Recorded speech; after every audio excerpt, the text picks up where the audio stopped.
నమస్కారం. దూరదర్శన్ యాదగిరి వార్తలకు స్వాగతం. నేను మీ రాజ్ కుమార్. ముందుగా వార్తల్లోని ముఖ్యాంశాలు.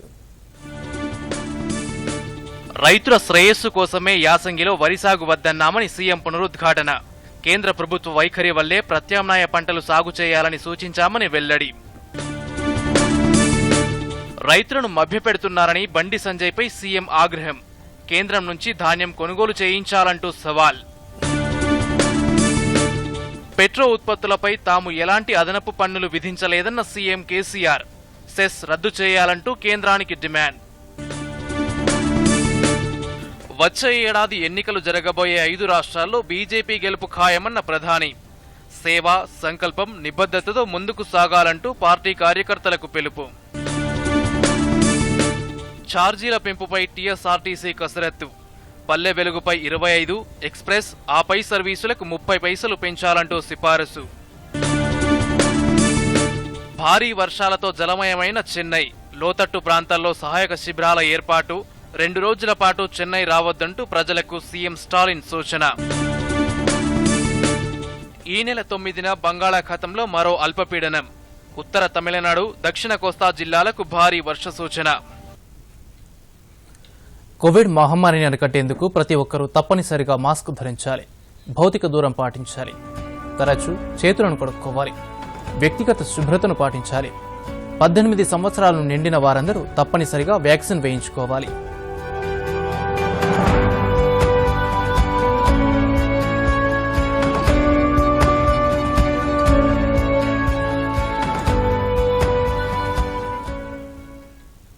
ఇక వార్తలోని వివరాలను చూద్దాం.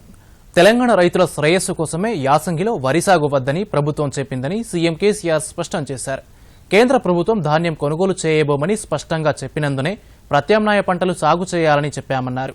ప్రగతి భవన్లో మీడియా సమావేశం నిర్వహించిన ఆయన ప్రస్తుత సీజన్లో ధాన్యం కొనుగోలుపై కేంద్రం ఇప్పటి వరకు స్పష్టత ఇవ్వలేదన్నారు.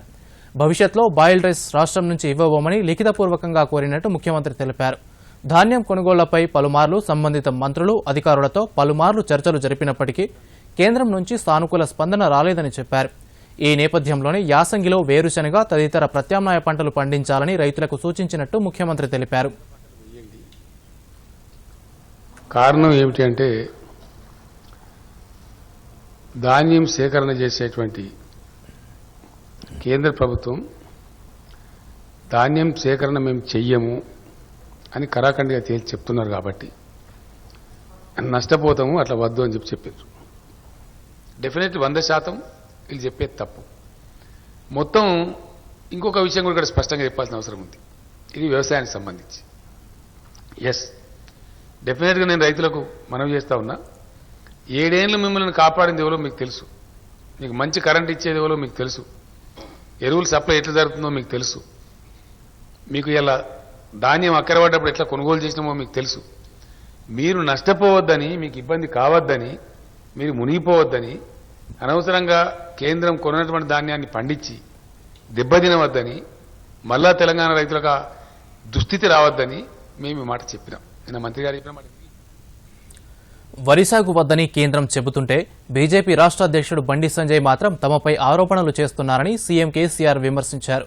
యాసంగిలో వరి సాగు చేయాలని చెబుతున్న బండి సంజయ్ కేంద్రం నుంచి కొనుగోలు చేయిస్తారా అంటూ ప్రశ్నించారు.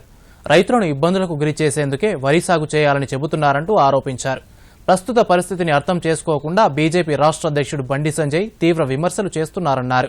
ఇకపై ఇలాంటి విమర్శలు సహించబోమని కేసీఆర్ స్పష్టం చేశారు. ఈ రాష్ట్ర బీజేపీ అధ్యక్షుడు, దేశాన్ని పరిపాలించేటువంటి బీజేపీ అధ్యక్షుడు చాలా బాధ్యతారహితంగా అసత్యమైనటువంటి విషయాన్ని, పచ్చి అబద్ధాన్ని ఆయన చెప్తున్నాడు. ఏమని చెప్తున్నాడు ఆయన? మీరు రైతులు వరి పంటనే పండించాలి, పండించండి, మెడలు వంచి మేము కొనిపిస్తాం. ఎవరు మెడలు వంచుతాడు? ఆయన మెడ వంచుకుంటాడా? కేంద్రం మెడ వంచుతాడా? ఎవరి మెడ వంచుతాడు? ఇంత దురుసుగా ఎట్లా మాట్లాడతారు నాకు అర్థం కాదు. ఏం పద్ధతిలో మాట్లాడతారు? కేంద్ర ప్రభుత్వం ఆర్డర్ ఇస్తుందా? మరి నేను కూడా ఈరోజు చెప్తున్న రైతాంగానికి ఏంటంటే, తెలంగాణలో సామెత ఉంటుందండి, మంది మాటలు పట్టుకుని మార్మానం పోతే మళ్ళొచ్చే వరకు ఇల్లు కాలిపోయింది. ఈ అడ్డదిడ్డం మాట్లాడి బాధ్యత లేకుండా మాట్లాడి అనధికారికంగా మాట్లాడి ఢిల్లీ బీజేపీ ఏమో ఇది చెప్తుంది, ఈ లెటర్లు ఇస్తుంది బాజాప్తా అఫీషియల్గా గవర్నమెంట్ జరిగే కరస్పాండెన్స్లో లెటర్స్ ఇచ్చి మేము కొనము, బాయిల్డ్ రైస్ అయితే 1 కిలో కూడా తీసుకోము అని వాళ్ళు కండిషన్లు పెట్టి రాసి డబ్బులు పేమెంట్ ఇవ్వకుండా రాష్ట్ర ప్రభుత్వాన్ని సతాయిస్తారు. ఈయన రాష్ట్ర అధ్యక్షుడిగా ఉండి ఒక పార్లమెంట్ సభ్యుడిగా ఉండి పూర్తి అబద్ధాన్ని, పూర్తి పచ్చి తప్పును, పూర్తి నిర్లక్ష్య వైఖరితోని బాధ్యతారాహిత్యంగా ఏది పడితే అది మాట్లాడగలుగుతాము అనేటువంటి ఒక దీంతో ఆయన మాట్లాడాడు. అది పూర్తి తప్పు. ఆయనకు నెత్తి లేదు. నాకు పెట్రోల్ డీజిల్పై తాము ఒక్క పైసా కూడా అదనంగా పన్ను విధించలేదని సీఎం కేసీఆర్ స్పష్టం చేశారు. కేంద్రమే సెస్ రూపంలో ఇంధన ధరలను గణనీయంగా పెంచి ప్రజలపై పెనుభారం వేస్తోందన్నారు. బీజేపీ అధికారంలోకి వచ్చాక అంతర్జాతీయంగా క్రూడాయిల్ ధరలు తగ్గినా దేశంలో పెట్రోల్ ధరలు పెరిగాయన్నారు. వచ్చే ఎన్నికలను దృష్టిలో ఉంచుకుని కేంద్రం ఎక్సైజ్ సుంకాన్ని తగ్గించిందన్నారు. కొండంత పెంచి గోరంత తగ్గించారంటూ సీఎం కేసీఆర్ ఆరోపించారు. ఇప్పటికైనా పెట్రోల్ ఉత్పత్తులపై కేంద్రం సెస్ రద్దు చేయాలని సీఎం కేసీఆర్ డిమాండ్ చేశారు. మోసం చేసి 2 మోసాలు చేసిండ్రు కేంద్ర ప్రభుత్వం. ఒకటి, పెరగని అంతర్జాతీయ ధరలు పెరిగినాయి అని అబద్ధం చెప్పిన ప్రజలకు, దేశానికి. నంబర్ 1. నంబర్ 2, పెంచే పద్ధతి వాస్తవానికి ఏంటంటే సుంకం పెంచాలి, అది పెంచకుండా దాన్ని సెస్ రూపంలో కన్వర్ట్ చేశారు రాష్ట్రాల వాటా ఎగ్గొట్టడానికి. ట్యాక్స్ రూపంలో కలెక్ట్ చేస్తే ట్యాక్స్ పెంచి చేస్తేనేమో ఆటోమేటిక్గా డివైజ్ పూల్లోకి పోతుంది. రాష్ట్రాలకు 41% వాటా ఇవ్వాలి. రాష్ట్రాల వాటా ఎగ్గొడుతూ, రాష్ట్రాల నోరు కొడుతూ దాని పేరు సెస్ కింద మార్చి సెస్ వసూలు మొదలుపెట్టారు. లక్షల కోట్ల రూపాయలు, అనేక లక్షల కోట్ల రూపాయలు. ఇలా ఏపీ చీఫ్ మినిస్టర్ గారు అయితే పేపర్లో ఒక అడ్వర్టైజ్మెంట్ ఇచ్చిండ్రు. చేసి ఏం చేసిండ్రు? భయంకరంగా పెంచేసిండ్రు. ఆ రోజు 77 రూపాయలు పెట్రోల్ ధర ఉంటే 114.49 రూపాయలు చేసిండ్రు. 77 రూపాయల నుంచి 114 రూపాయలు చేసింది పెట్రోల్ ధర. డీజిల్ ధర 68 రూపాయలు ఉంటే 107 రూపాయలు చేసిండ్రు. 107 రూపాయలు 40 పైసలు చేసి ఈ పెరుగుదల మీద వచ్చిన మొత్తం డబ్బు రాష్ట్రాల నోరుగొట్టి వాళ్ళే తీసేసుకున్నారు, సెస్ రూపాయలు మార్చేసి. ఇప్పుడు ఏం జరిగింది? మన జరిగిన ఉప ఎన్నికలలో ప్రజలు తీవ్రంగా రియాక్ట్ అయ్యారు, కొట్టిండ్రు. ఇప్పుడు 4 రాష్ట్రాల ఎన్నికల్ని అక్కడి కోసం కంటి తుడుపు చర్య కింద, ఐవాష్ కింద ఒక 5 రూపాయలు పెట్రోల్ మీద, డీజిల్ మీద ఎంత 10 రూపాయలు తగ్గించి, ఇదేదో మేము ఘనకార్యం చేసినాం, పెంచింది కొండంతా, తగ్గించింది పిసరంతా. కొండంతా పెంచి పిసరంతా తగ్గించి, ఇంకా ఈ గొప్పతనానికి, మేము చేసిన గొప్పతనానికి, మేము చేసిన మోసానికి మీరు రాష్ట్రాలు కూడా తగ్గించండి. మేము ధర్నాలు చేస్తాం. ఎవరు ధర్నా చేయాలా? ధర్నా మీరు చేయన్నా, మేము చేయన్నా? బీజేపీ జాతీయ కార్యవర్గ సమావేశాలు పలు రాజకీయ, వైద్య, ఆర్థిక రంగాలపై చర్చ జరిపారు.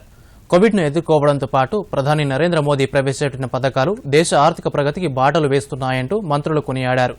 పార్టీ జాతీయ అధ్యక్షుడు జేపీ నడ్డా ఆధ్వర్యంలో జరిగిన ఈ సమావేశంలో కీలకమైన రాజకీయ తీర్మానాన్ని యోగి ఆదిత్యనాథ్ ప్రవేశపెట్టగా పలువురు ప్రసంగించారు.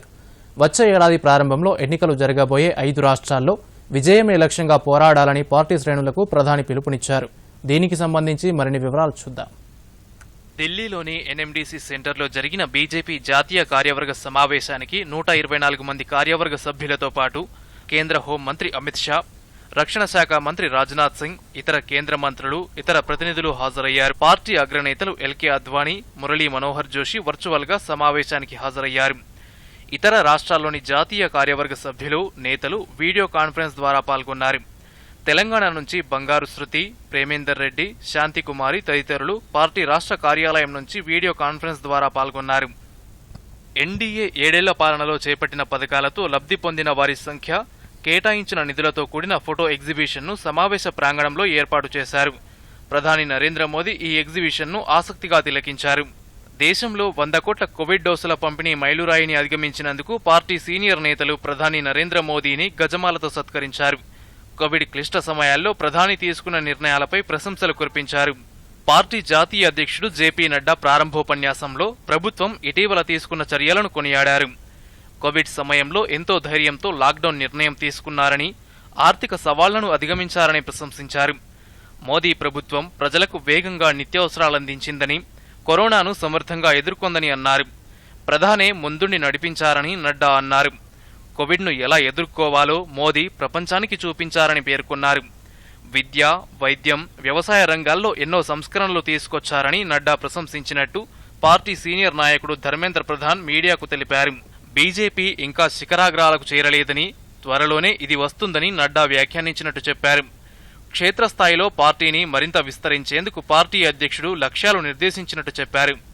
आबादी की 30% से ज्यादा लोग डबल वैक्सीनेशन ले चुके हैं।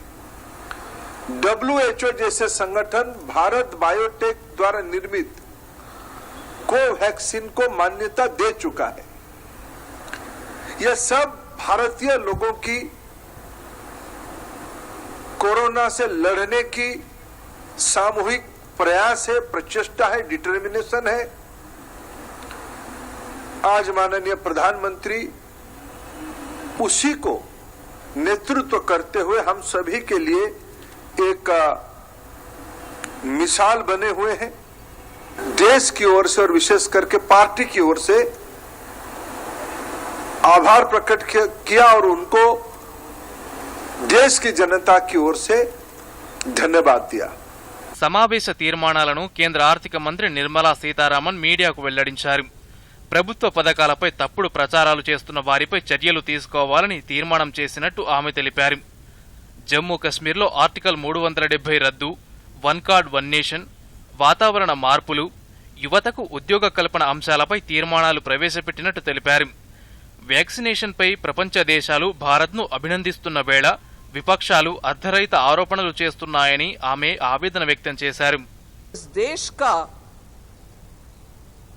जब प्रधानमंत्री जी इतना मेहनत करके इस देश का छवि को और इस देश के लिए अंदर हमारी देश में ही ट्रस्ट बिल्डअप करने के लिए मेहनत कर रहे हैं, उसको लगातार वीकन करने के लिए ही ऑपोजिशन काम कर रहा है। ये भी स्पष्ट हमारे प्रस्ताव में आया है. పశ్చిమ బెంగాల్లో జరిగిన రాజకీయ హింసలో గాయపడి కేసుల్లో చిక్కుకున్న కార్యకర్తలకు అండగా నిలవాలని నిర్ణయించినట్టు నిర్మలా సీతారామన్ తెలిపారు. ఆయా కార్యకర్తలకు అవసరమైన న్యాయ సాయం చేస్తామని ప్రకటించారు. మద్దతు ధర పెంపు, దిగుబడుల పెంపు దిశగా తీసుకున్న చర్యలపై కూడా ఈ సమావేశంలో తీర్మానాలు ప్రవేశపెట్టినట్టు నిర్మలా సీతారామన్ తెలిపారు. Fight it out in the court. We will be in support of every worker of the party in Bengal. In his speech also, party ke Adhyaksh ji, Nadda ji had very clearly explained what kind of and what level of violence, not even leaving women, the violence, political violence, which has happened, on which every speaker and also the political resolution has come out strongly saying we shall stand by every worker of the party, we shall seek justice through the court. Bureau Report, Doordarshan News. వచ్చే ఏడాది ప్రారంభంలో ఎన్నికలు జరగబోయే 5 రాష్ట్రాల్లో BJP గెలుపు ఖాయమని ప్రధాని నరేంద్ర మోదీ ధీమా వ్యక్తం చేశారు. ఢిల్లీలో జరిగిన బీజేపీ జాతీయ కార్యవర్గ సమావేశంలో ప్రధాని మాట్లాడుతూ మొదటి నుంచి సామాన్య ప్రజల కోసం పనిచేస్తున్న భారతీయ జనతా పార్టీ నేడు ఉన్నత స్థానానికి చేరుకుందన్నారు. పార్టీ కార్యకర్తలు నిరంతరం సేవ, సంకల్పం, నిబద్ధత అనే 3 విలువలతో ముందుకు సాగాలని పిలుపునిచ్చారు. సమావేశంలో ప్రసంగానికి సంబంధించిన వివరాలను పార్టీ జాతీయ కార్యదర్శి భూపేంద్ర యాదవ్ మీడియాకు వివరించారు. ప్రజల విశ్వాసాన్ని చూరగొంటూ సమస్యల పరిష్కార దిశగా పనిచేయాలని ప్రధాని పిలుపునిచ్చినట్టు తెలిపారు. 5 రాష్ట్రాల ఎన్నికలపై చర్చించినట్టు తెలిపిన ఆయన పంజాబ్లోని అన్ని స్థానాల్లో పోటీ చేయాలని నిర్ణయించినట్టు తెలిపారు. तैयारी के साथ सारे विषयों को वहां पर रखा गया. भारतीय जनता पार्टी के 5 राज्यों के चुनावी व्रत निवेदन के बाद आज के इस कार्यकारिणी का समापन संबोधन माननीय प्रधानमंत्री जी ने किया और माननीय प्रधानमंत्री जी ने अपने बहुत प्रेरक और महत्वपूर्ण संदेश में आने वाले समय में भारतीय जनता पार्टी की कार्यनीति को बनाने के लिए एक बड़ा मंत्र सभी कार्यकर्ताओं को दिया। उन्होंने कहा कि भारतीय जनता पार्टी के कार्यकर्ताओं को सामान्य आदमी के मन के विश्वास का सेतु बनना चाहिए, become a bridge of faith for common man. और ये उन्होंने पार्टी के इतिहास को रेखांकित करते हुए कहा कि भारतीय जनता पार्टी ने आज केंद्र में जो अपना स्थान और भूमिका पाया है, उसका बहुत बड़ा कारण है कि पार्टी अपने प्रारंभिक काल से लेकर और अभी तक सामान्य व्यक्ति के साथ हमेशा जुड़ी हुई रहती है। भारतीय जनता पार्टी कोई परिवार आधारित पार्टी नहीं है और इसलिए पार्टी जिन वैल्यूज को लेकर चली है उसमें सेवा, संकल्प और समर्पण से जुड़कर। ఇప్పుడు చిన్న విరామం.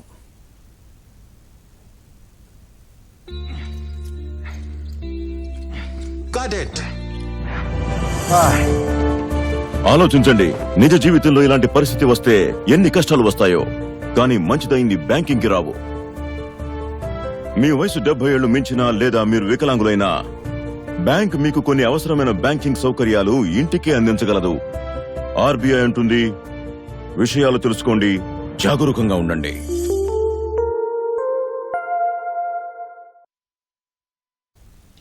తమిళనాడు రాజధాని చెన్నైని వర్షాలు వీడటం లేదు. కుండపోతగా కురుస్తున్న వర్షాలతో నగరం నీట మునిగింది.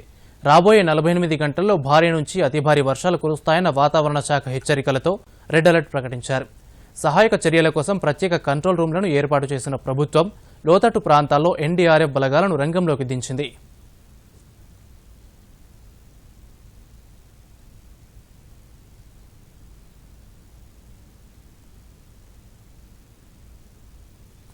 కుండపోత వర్షాలతో నీట మునిగిన ప్రాంతాల్లో తమిళనాడు ముఖ్యమంత్రి ఎంకే స్టాలిన్ పర్యటించారు. స్టేట్ కంట్రోల్ రూమ్ను సందర్శించిన అనంతరం స్టాలిన్ మీడియాతో మాట్లాడారు. చెన్నైతో పాటు 11 జిల్లాల్లో భారీ వర్షాలకు ప్రభావితమయ్యాయని చెప్పారు. లోతట్టు ప్రాంతాల ప్రజలకు ఆశ్రయం కల్పించేందుకు చెన్నైలో 160 శిబిరాలను ఏర్పాటు చేశామన్నారు.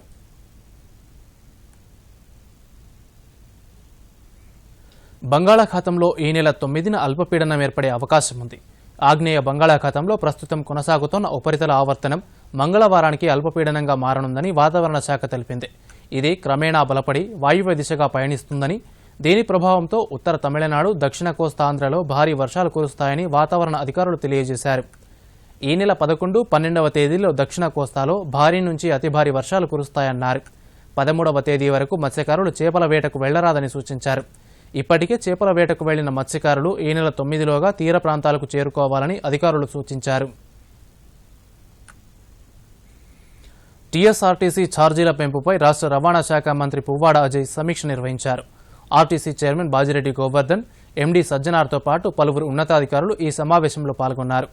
ఈ సందర్భంగా ఛార్జీల పెంపుపై అధికారుల ప్రతిపాదనలను మంత్రికి తెలియజేశారు.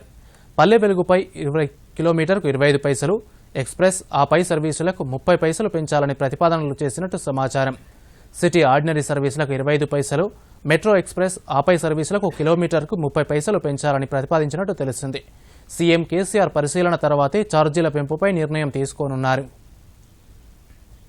తగ్గించగా డీజిల్కి మాకేం తగ్గించారంటారు కాబట్టి దాన్ని దృష్టిలో పెట్టుకుని మేము ఆ ప్రపోజల్ కూడా మేము ఇవ్వడం జరిగింది. అనుకుంటా ముఖ్యమంత్రి గారు త్వరగా స్పందించి ఇమీడియట్ గా నిర్ణయం తీసుకుంటారని నేను భావిస్తున్నాను.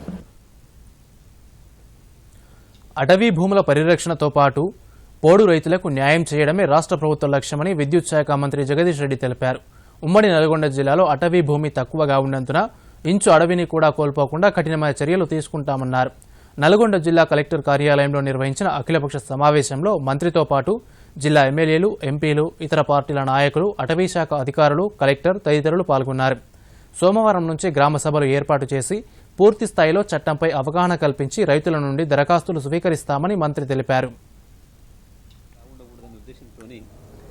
మరి అన్ని రాజకీయ పక్షాలను కూడా విశ్వాసంలోకి తీసుకొని వారందరి సలహాలు, సూచనలు తీసుకొని వారిని కూడా వారి బాధ్యతను కూడా గుర్తు చేస్తూ ఇప్పటి నుంచి మనం ఇప్పటి వరకు ఎవరైతే అడవి భూముల మీద బ్రతుకుతున్న వారు ఉన్నారో వారికి హక్కుల్ని కల్పిస్తూ ఆ 2006 చట్టం పరిధిలోనే ఇక నుండి 1 ఎకరం భూమి కూడా అన్యాక్రాంతం కాకుండా ఉండడానికి అందరం కూడా బాధ్యతాయుతంగా ఉండడం కొరకు రాజకీయాల కొరకు ఎవరో ఒకరు ఇంకొకరిని ఎంకరేజ్ చేసే పద్ధతిలో ఉండకూడదనే విషయంలో అందరం కూడా కలిసికట్టుగా ముందుకు పోవాలని చెప్పి ప్రభుత్వం ఇచ్చిన ఆదేశాల మేరకు ఈరోజు ఈ నల్గొండ జిల్లాలో కలెక్టర్ గారి ఆధ్వర్యంలో జిల్లా ప్రజాప్రతినిధులు, పార్లమెంట్ సభ్యులు, శాసనసభ్యులు, ఆయా మండలాలకు సంబంధించిన ఎంపీపీ, జడ్పీటీసీలు, అన్ని రాజకీయ పార్టీల జిల్లా అధ్యక్షులు, కార్యదర్శులందరూ కూడా సమావేశం నిర్వహించడం జరిగింది. అఖిలపక్ష సమావేశం నిర్వహించడం జరిగింది. దాంట్లో ఈరోజు అందరం కూడా ఏకగ్రీవంగా ప్రభుత్వం తీసుకున్న నిర్ణయాన్ని సమర్థిస్తూ తెలంగాణ రాష్ట్రంలో 24% భూమి ఉంటే అటవీ భూమి, నల్గొండ జిల్లాలో కేవలం 9% మాత్రమే అటవీ భూమి ఉంది. అటవీ భూమి మాత్రమే ఉంది తప్ప అడవి కాదు అది. మరి ఆ ఉన్న 9% అటవీ భూభాగాన్ని రక్షించుకొని దాంట్లో ప్రతి ఎకరంలో కూడా చెట్లు పెట్టుకోవాల్సిన అవసరం, మరి వాటిని ఒక దట్టమైన అడవులుగా పెంచుకోవాల్సిన బాధ్యత మరి జిల్లాలోని ప్రజాప్రతినిధులు, జిల్లాలోని అన్ని. వానాకాలంలో రైతు పండించిన ప్రతి ధాన్యం గింజను ప్రభుత్వం కొనుగోలు చేస్తుందని మంత్రి మల్లారెడ్డి స్పష్టం చేశారు. మేడ్చల్ మండలంలో పలు అభివృద్ధి పనులకు ఆయన శంకుస్థాపన చేశారు. ఈ సందర్భంగా మీడియాతో మాట్లాడుతూ రైతు సంక్షేమం కోసం ఎన్నో పథకాలు చేపట్టిన ఘనత తెలంగాణ ప్రభుత్వానిది అన్నారు. రాష్ట్ర ప్రభుత్వం అమలు చేస్తున్న రైతు బంధు, రైతు బీమా దేశానికి ఆదర్శంగా నిలిచాయన్నారు. పర్యటనలో మేడ్చల్ మండలంలో 3 ధాన్యం కొనుగోలు కేంద్రాలను మంత్రి ప్రారంభించారు.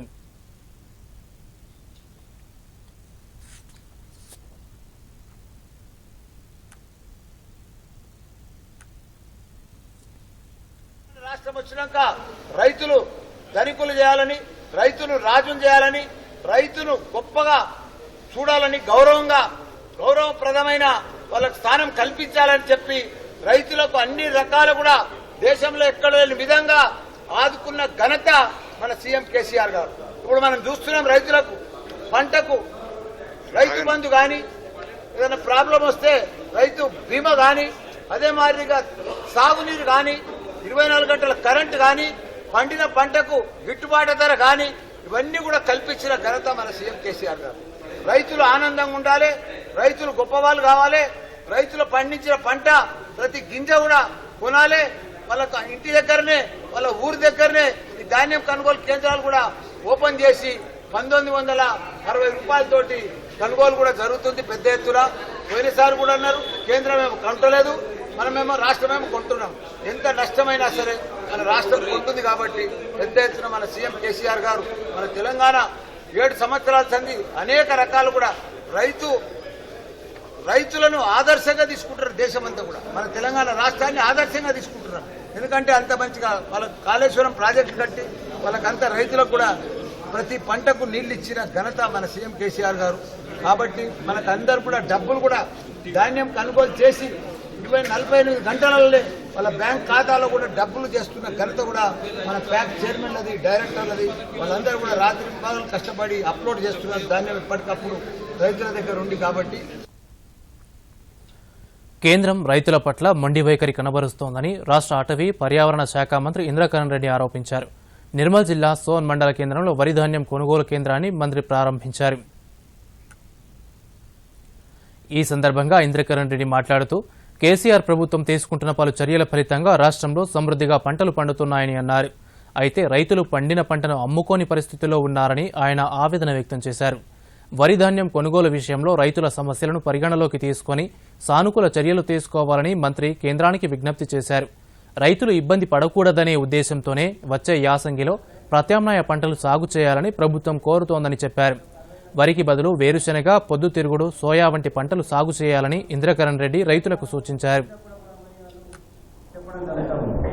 అందుకొరకు పత్రికలు, టీవీ చూస్తున్నాం కాబట్టి దయచేసి ఎండాకాలం వరి ధాన్యం పెట్టుకొని మనం ఇబ్బంది పడుతూ మనము రైతు కష్టపడేది మాకు ఆర్థికంగా డబ్బులు రావాలి, కష్టపడి పంట పండించని చెప్పి మన దృక్పథంతోనే ఉంటాం. మనం దాని కొరకు రైతులు మరి వరి ధాన్యమే చేసుకొని మేము ఇబ్బంది పడతామంటే మనకు కూడా బాగున్నది.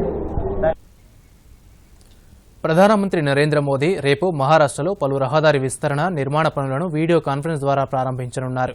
షోలాపూర్ జిల్లాలో ప్రముఖ పుణ్యక్షేత్రం పందార్పూర్కు వెళ్లే 2 రహదారుల విస్తరణ పనులకు ప్రధానమంత్రి శంకుస్థాపన చేస్తారు. సుమారు 11,000 కోట్ల రూపాయల వ్యయంతో 340 కిలోమీటర్ల 4 లేన్ల రహదారి విస్తరణ పనులను కేంద్ర ఉపరితల రవాణా శాఖ చేపట్టింది. అలాగే పందార్పూర్కు అనుసంధానాన్ని మెరుగుపరిచేందుకు 1180 కోట్ల రూపాయలతో పూర్తయిన పలు జాతీయ రహదారుల ప్రాజెక్టులను ప్రధానమంత్రి ప్రారంభిస్తారు. ఈ కార్యక్రమంలో కేంద్ర ఉపరితల రవాణా రహదారుల శాఖ మంత్రి నితిన్ గడ్కరీ, మహారాష్ట్ర ముఖ్యమంత్రి ఉద్ధవ్ ఠాక్రే పాల్గొంటారు. కోవిడ్ మహమ్మారి సమయంలో కూడా మన దేశం వ్యవసాయ రంగంలో వృద్ధి సాధించిందని ఉపరాష్ట్రపతి ఎం వెంకయ్యనాయుడు అన్నారు. బీహార్లోని తూర్పు చంపారణ్ జిల్లాలో డాక్టర్ రాజేంద్ర ప్రసాద్ కేంద్రీయ వ్యవసాయ విశ్వవిద్యాలయం 2వ స్నాతకోత్సవానికి ఉపరాష్ట్రపతి హాజరయ్యారు. వ్యవసాయం అనుబంధ కోర్సుల్లో ఉత్తీర్ణత సాధించిన 850 మంది విద్యార్థులకు పట్టాలు బహూకరించారు. ఈ కార్యక్రమంలో బీహార్ ముఖ్యమంత్రి నితీష్ కుమార్ కూడా పాల్గొన్నారు. ఈ సందర్భంగా ఉపరాష్ట్రపతి మాట్లాడుతూ రైతుల ఆదాయాన్ని పెంచేందుకు సాంకేతికతను విరివిగా ఉపయోగించాలని సూచించారు. గ్రామీణ ప్రాంతాల్లో వ్యవసాయ ఆధారిత పరిశ్రమల ద్వారా ఉపాధి అవకాశాలను పెంచాలని అన్నారు. రైతు సంఘాలు, రైతు ఉత్పత్తి సంస్థలకు వ్యవసాయ విశ్వవిద్యాలయాలు చేయూతనివ్వాలని సూచించారు. కోవిడ్ మహమ్మారి సమయంలో కూడా ఆహార భద్రతను సాధించేందుకు రైతులు ఎంతో తోడ్పడ్డారని ఉపరాష్ట్రపతి కొనియాడారు. भूमि पर आप सबको संबोधित करते हुए मैं स्वयं को सौभाग्यशाली मानता हूं. सबसे पहले मैं आज पदक और डिग्री प्राप्त करने वाले मेधावी विद्यार्थियों को बधाई देता हूं, जिन्होंने सफलतापूर्वक अपनी पढ़ाई पूरी की है. आज आप स्नातक बन रही है और आप अभिभावकों के साथ गौरव महसूस कर रही है. यह जरूरी है कि आप सभी अभी तक अपनी शिक्षा यात्रा को याद करें और अपने प्राइमरी कक्षा से लेकर अभी तक के सभी गुरुजनों के प्रति सम्मान पूर्वक कृतज्ञता व्यक्त करें. మహారాష్ట్ర మాజీ హోంమంత్రి అనిల్ దేశ్ముఖ్ను ఈడీ కస్టడీకి అనుమతిస్తూ బాంబే హైకోర్టు ఆదేశాలు జారీ చేసింది. జ్యుడిషియల్ కస్టడీకి పంపాలన్న ప్రత్యేక కోర్టు ఆదేశాలను పక్కన పెట్టి ఈ నెల 12 వరకు ఎన్ఫోర్స్మెంట్ డైరెక్టరేట్ కస్టడీకి అనుమతించింది. మనీ లాండరింగ్ కేసులో ఈ నెల 1న ఈడీ అనిల్ దేశ్ముఖ్ను అరెస్ట్ చేసింది. ఆ తర్వాత ప్రత్యేక కోర్టులు హాజరుపరచగా ఈ నెల 6 వరకు ఈడీ కస్టడీకి అప్పగించింది. మరోసారి కస్టడీ కోరినా అనుమతించని ప్రత్యేక న్యాయస్థానం జ్యుడిషియల్ కస్టడీకి అప్పగించాలంటూ ఆదేశించింది. దీనిపై ఈడీ బాంబే హైకోర్టును ఆశ్రయించడంతో ప్రత్యేక న్యాయస్థానం ఆదేశాలను కొట్టివేస్తున్నట్టు ప్రకటించింది. అనిల్ దేశ్ముఖ్ మహారాష్ట్ర హోంమంత్రిగా ఉన్న సమయంలో తన పదవిని దుర్వినియోగం చేశారని ఈడీ ఆరోపించింది. మాజీ పోలీస్ అధికారి సచిన్ వాజే ద్వారా ముంబైలోని వివిధ బార్లు, రెస్టారెంట్ల నుంచి 4,70,00,000 రూపాయలు వసూలు చేసినట్టు అనిల్ దేశ్ముఖ్ ఆరోపణలు ఎదుర్కొంటున్నారు. పెట్రోల్, డీజిల్ ధరల తగ్గింపు రాష్ట్రాల జాబితాలో మరో రాష్ట్రం చేరింది.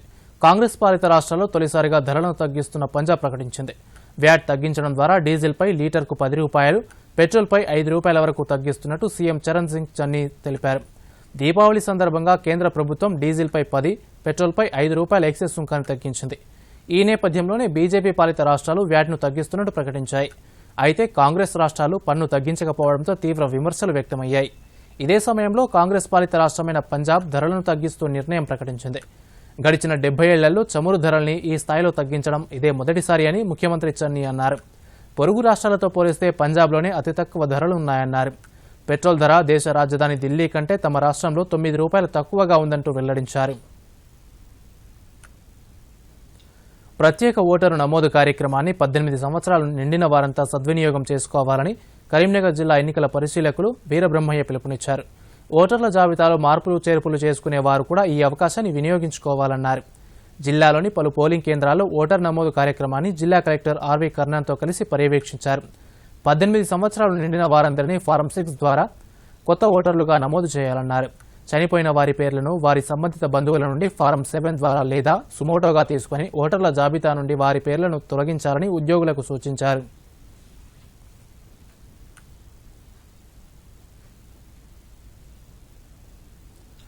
టీ20 ప్రపంచకప్లో భారత్ సెమీస్ ఆశలు గల్లంతయ్యాయి. ఆఫ్ఘనిస్తాన్తో జరిగిన మ్యాచ్లో న్యూజిలాండ్ విజయం సాధించడంతో భారత్ సెమీస్ ఆశలు అడియాసలయ్యాయి. దీంతో రేపు నమీబియాతో జరిగే మ్యాచ్ నామమాత్రం కానుంది. భారత్ తొలి 2 మ్యాచ్ల్లో పాకిస్తాన్, న్యూజిలాండ్ చేతిలో ఓడిపోయింది. అనంతరం ఆఫ్ఘనిస్తాన్, స్కాట్లాండ్లపై విజయం సాధించినా ఫలితం దక్కలేదు. గ్రూప్ 1 నుంచి ఆస్ట్రేలియా, ఇంగ్లాండ్ సెమీస్కు చేరుకోగా గ్రూప్ 2లో పాకిస్తాన్, న్యూజిలాండ్ సెమీఫైనల్కు అర్హత సాధించాయి. ఈ రోజు న్యూజిలాండ్తో జరిగిన మ్యాచ్లో తొలుత బ్యాటింగ్ చేసిన ఆఫ్ఘనిస్తాన్ నిర్ణీత 20 ఓవర్లలో 124 పరుగులు సాధించింది. అనంతరం బ్యాటింగ్కు దిగిన న్యూజిలాండ్ 18.1 ఓవర్లలో 2 వికెట్లు కోల్పోయి విజయం సాధించింది. దీంతో భారత్ సూపర్ 12 దశలోనే ఇంటిముఖం పట్టింది. ఇక వార్తలు ముగించే ముందు ముఖ్యాంశాలు మరోసారి. దూరదర్శన్ యాదగిరి వార్తలను ఇప్పుడు సోషల్ మీడియాలో కూడా చూడవచ్చు. యూట్యూబ్ అయితే డీడీ న్యూస్ తెలంగాణ, ట్విట్టర్ వేదిక అయితే DD news Telangana @DD Yadagiri news, మరి ఫేస్బుక్లో అయితే డీడీ న్యూస్ తెలంగాణలో చూసి సబ్స్క్రైబ్ చేసి లైక్ చేయండి, షేర్ చేయండి. రైతుల శ్రేయస్సు కోసమే యాసంగిలో వరి సాగు వద్దన్నామని సీఎం పునరుద్ఘాటన. కేంద్ర ప్రభుత్వ వైఖరి వల్లే ప్రత్యామ్నాయ పంటలు సాగు చేయాలని సూచించామని వెల్లడి. రైతులను మభ్యపెడుతున్నారని బండి సంజయ్పై సీఎం ఆగ్రహం. కేంద్రం నుంచి ధాన్యం కొనుగోలు చేయించాలంటూ సవాల్. పెట్రో ఉత్పత్తులపై తాము ఎలాంటి అదనపు పన్నులు విధించలేదన్న సీఎం కేసీఆర్. సెస్ రద్దు చేయాలంటూ కేంద్రానికి డిమాండ్. వచ్చే ఏడాది ఎన్నికలు జరగబోయే 5 రాష్ట్రాల్లో బీజేపీ గెలుపు ఖాయమన్న ప్రధాని. సేవ, సంకల్పం, నిబద్ధతతో ముందుకు సాగాలంటూ పార్టీ కార్యకర్తలకు పిలుపు. ఛార్జీల పెంపుపై టీఎస్ఆర్టీసీ కసరత్తు. పల్లె వెలుగుపై 25, ఎక్స్ప్రెస్, ఆపై సర్వీసులకు 30 పైసలు పెంచాలంటూ సిఫారసు. భారీ వర్షాలతో జలమయమైన చెన్నై. లోతట్టు ప్రాంతాల్లో సహాయక శిబిరాల ఏర్పాటు. 2 రోజుల పాటు చెన్నై రావద్దంటూ ప్రజలకు సీఎం స్టాలిన్ సూచన. ఈ నెల 9న బంగాళాఖాతంలో మరో అల్పపీడనం. ఉత్తర తమిళనాడు, దక్షిణ కోస్తా జిల్లాలకు భారీ వర్ష సూచన.